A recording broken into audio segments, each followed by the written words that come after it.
All right, everybody, welcome back. I'm excited to have my first guest on the Walk in Love podcast ever. He is a good friend of mine. His name is Stephen Rose. He is the CEO of a very successful business out of Nashville called The Peach Truck. They have been featured in Food and Wine magazine, Huffington Post, Southern Living. They were started in 2012 with his wife, Jessica. Stephen also has 3 kids. And I think he's one of the funniest guys I know. He's one of those guys that can almost say anything, and I find it funny. So we'd like to welcome Stephen to the podcast. Stephen, what's up? What's up, man? Good to be with you on the first ever Walk in Love podcast. It's an honor. Yeah, well, it's not the first ever podcast. You're just the first guest, so don't get ahead of yourself. First guest ever on the Walk in Love podcast. How are you, man? I'm great. Good. I didn't really sleep much last night. You mentioned the 3 kids. Yep. Has something to do with it. So Yeah, we were just talking before we started that I just jumped from 1 to 2 kids, which you have no idea what that's like because you jumped from 1 to 3 kids. Right. I've heard the 1 to 2 is hard. It's hard, but it's nothing quite like the 1 to 3. So yeah, how old are your kids? You got a girl. I have a 3-year-old girl named Florence. Yep. We have twin 1-year-olds named Wyatt and Rainier. They're boys. And you're just exhausted. It's just chaos. But yeah, here we are. We're alive. We do an off season. We sell Georgia peaches. Right. And so there's a natural off season where we don't have anything to do. And I could not wait for work to start back because that sounded like a vacation from being home with the kids. I remember my mom used to say that because she was a flight attendant, and so she would go on trips and like have a hotel room by herself and feel like, oh man, that's a vacation. I mean, doesn't that sound amazing? That sounds amazing. Like sleeping in a dark room by yourself. No one touching you. I remember I got to fly one time. Brooke and I flew together, but she got the 2 seats, one next to June, and I was like in the back row in the middle seat. And I was like, this is the best trip I've ever been on right now. Just quiet. I got my headphones on, watching whatever I want. That's magic. But anyways, yeah, we're excited to have you, Stephen. And we have some questions for you from our audience. So we're going to get right into those. From @MaryMags_2 is what inspired you to start the Peach Truck business? And I think our audience would be interested in sort of hearing some background and just a little bit of the story about the Peach Truck. So I grew up in this little town called Fort Valley, Georgia, which is right in the middle of the state of Georgia. And all Georgia peaches are grown within like a 30-mile radius of this town. So I grew up getting to eat peaches right off the tree in the summertime, thinking, this is always how peaches taste. And that's the most southern sentence I've ever heard. I grew up just eating peaches right off the tree. I don't sound that crazy, do I? No, you don't. So yeah, I moved to Nashville in 2010, and we're a state away from the farm, and just literally it was 2 summers in a row of going to farmers markets, going to roadside stands, grocery stores, and I just couldn't find a good peach. So terrible. I was about to get married. Took my wife down to the farm to introduce her to everybody down there, and she fell in love with it. Had her first peach right off the tree. And just this thing clicked in us of like, oh my gosh, it makes sense. Maybe I'm just nostalgic for Georgia peaches. Right. Maybe this wouldn't work, but we should try to bring these peaches to Nashville, set up and sell them out of the back. I'd still have it, this 64 Jeep Gladiator that is the peach truck. Right. So we did it. We got 32 boxes of peaches, brought them up, set up in front of this denim boutique called Imogene and Willie in a neighborhood in Nashville, and sold peaches. That's awesome. And people loved them. Right. And so anytime I meet someone from Nashville, I'm like, oh, my friend owns a business in Nashville that's pretty successful. And they kind of give me this look like, oh, yeah, right, whatever. And I'm like, it's the Peach Truck. Have you ever heard of it? And they're like, oh, my gosh. Yes, I actually have heard of that. I love their peaches. That's sweet. I mean, yeah, and we're blown away because, the farm picks the perfect peach. And if we don't bring it to Nashville and sell it within a couple of days, it's going to turn that mealy, nasty, flavorless peach that people are used to from grocery stores. Right. So we always say they do 95% of the work. It's just our job to get it over the goal line. Right. And so anyways, it's it's an amazing thing though how different peaches are when you taste them fresh. Yeah. So, anyways, we did that for our first summer, and then both of us were like not loving the jobs we were doing. So Right. before the next summer, we're like, let's just both quit our jobs and Take the see plunge. if we can do this full time. Right. And it worked. That's I mean, awesome. lots of mistakes, lots of Right. screwing up, but we made a profit, and there we were. Right. So It's like you really see was- all these, direct to consumer, companies out there, like these mattresses, cut out the Right. middleman and we'll send you the mattress. And you're Right, like right. essentially doing that with peaches, which is like almost unheard of. Like you think that there would be this whole process where you have to like keep them safe and, and then for you guys to shift to even selling them online is just so cool. That anybody, you don't have to live in Nashville. You don't have to live in the surrounding area. You can get fresh Georgia peaches anywhere right off the tree.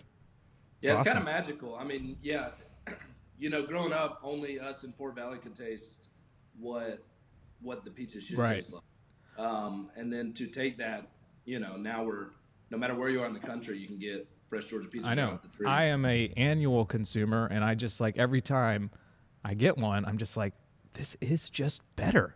Like it kind of blows me away. I'm like, this is just better. It's awesome. So question 2 we have from @JazzMinic. What advice would you give to someone who wants to open/start a new business? So Walk in Love has a lot of fans that are budding entrepreneurs or have been inspired by what we do, photographers, graphic designers. There's a lot of people out there that look to Walk in Love for some inspiration in terms of business. I get a lot of questions about that. So speak to that. What advice would you give to someone who wants to start or open a new business? It's kind of combined. Like, I'm sure you take these meetings too, where you sit down with somebody and they want to pick your brain. want to pick your brain, and they're thinking about doing this thing, and then 3 years later, you're like, I never saw that. Like, did that ever happen? Right. And no, like, so taking the first step, like, I feel like people focus on like, well, I got to get my LLC registered, Right. and I need Yep. to do this Yep. and this, and make sure my logo is awesome. It's like, well, just go see if people like what Right, yeah. you're offering. Give If it you're- away to somebody Right. and say, do you like this? If your product's bad and your logo's good, it doesn't matter. Right, right. And so take the first step and like give your product away and see if people Right. like it. And then combined with that, you could turn your dream into something, into a freaking disaster if you try to quit your job too early. Right, yep. And put all the pressure on. Right, You know, yeah. You want to kind of balance that Mhm. of like hustle on nights and weekends, Right. go really hustle your dream, but don't put all the pressure on it right away Right. to provide you with a living. Right. Because even here with what we're doing with supply, like I find myself, I'm, doing my full-time job of running Walk in Love, and then on Which weekends, pays the bills. which pays my bills, and then on the weekends here, I'm, we had a Sweet 16 party here this weekend, and I'm literally scraping gum off the floor because 16-year-olds are savages, and it's like I wouldn't quit what I'm doing at Walk in Love just to do supply because it's not ready, and Right, yeah, right. that's really good. Yeah, for sure. So @Jenna Carly wants to know what has been the most rewarding thing about running your business. Man, there's a lot that's rewarding about running our business. When we started, we wanted freedom. I was working a normal 9 to 5, going to the office every day. We didn't have kids yet, but I can't imagine, saying bye to Florence and the boys Right. early in the morning and then seeing them right before bedtime Right. 5 days a week. Yep. And so during the summer, I mean, we are hustling. It's crazy. It's Right. 7 days a Yep. week, but we get this freedom on the back end of it where I am very active and involved in Right. my kids' day-to-day life. And then the other part that I'm just loving is being able to provide this dream that I had to other people. Like, we didn't get beyond ourselves when we started. It Right. was like, we want freedom. And then hiring people and Right. bringing them along Yep. in that journey and providing them an income to where they can have that freedom as well has been super rewarding. Right. To do that. Yeah, I get the question a lot. How do you balance work and life? And you just hit on it right there. Is like, peach season. You're crazy. You're busy. It's all There in. is no balance. Yeah, yeah. but you balance it with the off season. And that's what I Right, tell people right. a lot of times is like, you don't balance 24 hours. That's impossible, Right. because there's just literally, it's just impossible. And so like, Right. like I'm in a busy season of life of doing basically 2 full-time jobs. Yeah. But I know that this will pass, and I'll be able to balance this with some really great vacations and some really great time with my family and days off Yep. here and there. And so that's really good. My wife, Brooke, wants to know, Yep. how many peaches do you eat in a season? Or is it just too many to count? The answer is not enough. One of my favorite things about living in Nashville is all our favorite restaurants use our pizzas on their Oh menu. man, that's So, awesome.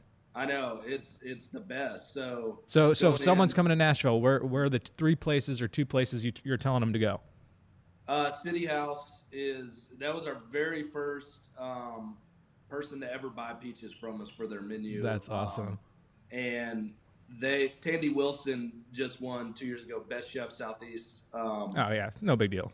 No big deal. Yeah. But I mean, he does a peach pizza. His pastry chef does stuff. His pork sausage always has peaches on it during the summer. I mean, it's just phenomenal. That's awesome. Margot's another fantastic restaurant, French restaurant in town that uses a ton of peaches. Yeah. Email me at steven@thepeachtruck.com and I'll send you You'll my just list. send me a list. And Brooke went on a trip to Nashville with a bunch of girlfriends, and Yes. she wrote a whole blog post. She's got a bunch of things going on there. And the last question for you, Steven, is people want to know how, and Annika C. Nauman wants to know, how do you support your business when it isn't peach season? And I remember getting this question a lot being a wedding photographer when we used to do that. It's Right. like, I'll let you speak to it, but you just have to be smart. Yeah, it's called knowing peach season is going to end and saving for a rainy day. Yeah. Last year, we lost 85% of our crop. Right. And so it was a super down year. Peach season is normally 12 weeks. It was only 7. And in those 7 weeks, like, we couldn't pick the number of peaches we needed. Right. So turning a lot of customers away, it was Right. just kind of brutal. Because But- you want a cold winter, right? We want a cold winter. Right. And we're getting it Yes. right now. We're so happy. Yep. But that being said, it's when we started, it was like, all right, when we have a good year, we have to act like it wasn't a very good year. Right. And, Yep. And that, last year really, really wasn't fun, but we showed ourselves that we can get through a time Right. like that, Yep. and we'll be fine. Yeah. So it was kind of like we look back fondly on last year. Right. Of like, man, we It's we just really like one of got those hammered. years where you're like, yes, Yeah, we did it. Yeah, and we built this to where it can sustain through Right. a year like that, Yep. which is super exciting and makes us feel even stronger going into hopefully a fuller crop year like this. As long as we don't have a late frost. Right. So, anyways, yeah. That's awesome, man. So if people want to find you online, like you got a couple minutes here to just sort of tell people where to buy peaches, how to get peaches, and why they should. Yeah, there's a few different ways. So here in Nashville, we're 7 days a week at farmers markets and roadside stands, and that's from mid-May to mid-August. We do a tour across Tennessee, Kentucky, Ohio, Indiana, Pennsylvania. Right, but not our part of Pennsylvania, which I'm a little Pittsburgh, bitter I about. apologize. I'm trying to forgive you, but it's hard. There's a lot of Amish land we have to cover to Right. get Yeah. to you. Maybe someday. Someday. I mean, why not? But yeah, so we do a tour, go to a lot of small towns all over that area, and then we ship nationwide. All of this information is at thepeachtruck.com, and we're the Peach Truck on all the socials. Socials. What's your favorite social for people to follow you? I mean, Instagram's just pretty Instagram. pictures of Yep. peaches. And Can't go you know. wrong with that. Any other know. products that you guys have coming up? I know that you did a jam Yeah, that we have a peach jam. that we devoured in our house. Isn't it amazing? It didn't last long. I need to send you some more. Awesome. Yes, absolutely. We're testing some other flavors of that. Hopefully, that could be released this summer. And yeah, peach jam's where we're at right now. We're always keeping our eyes open for another product, though. Awesome. Well, Steven, But it's thank gotta you. be right. Thank you so much for being my very first guest. Appreciate you, man, and excited to see how your business grows and DJ, what you got thank coming you. out. Always blown away by what you've built. It's unbelievable. Cool, man. Love you. See ya. Love you, dude. Bye. Well, that was Stephen Rose from The Peach Truck. You can find them at thepeachtruck.com or at thepeachtruck on Instagram. So thankful for that guy and what he has, what he's built and what he's done. Yeah, it's just really cool to hear from entrepreneurs and people who are doing something unique in this world, and hopefully that's inspiring to you. Hopefully some of his answers really got your mind going. And I just always love talking to entrepreneurs because a lot of us have really the same answers. You know, he talked about work-life balance, and I talk about that a lot. He talked about just like getting through the harder times, and that happens in every business. There's no business out there that is foolproof, that is 100% guaranteed to last. And so even if you have some success, I love what he talked about of like, even on a good year, we act like it's a bad year so that we're prepared and saving and ready for when the bad year comes, because it's almost a guarantee. So yeah, really appreciate having Stephen on. We have a ton of guests lined up for the upcoming episodes, which we're really excited about. And so we would love to know who you want to see on the show. So that's my question for you guys today. Who do you want to see on the Walk in Love podcast? We are going to switch it up. We are going to have multiple episodes a week rather than just one on Wednesdays. And so this is the first step in that. Thank you guys so much for watching. And if you're out there and you were listening to this and you felt like you're inspired to start a business, I'd recommend that you listen to Stephen and take that first step. See if people like what you have to sell. Give it away for free if you have to, and just see if you get a good response. Because it doesn't matter if you have all your logos and LLC and branding and all that stuff in place if people don't like your product. So that would be my advice to you if you're looking to start something cool and something new. And then hopefully if it hits, you can be a guest on this podcast. Guys, thanks so much for watching. Hope you guys have a great day. See you next time.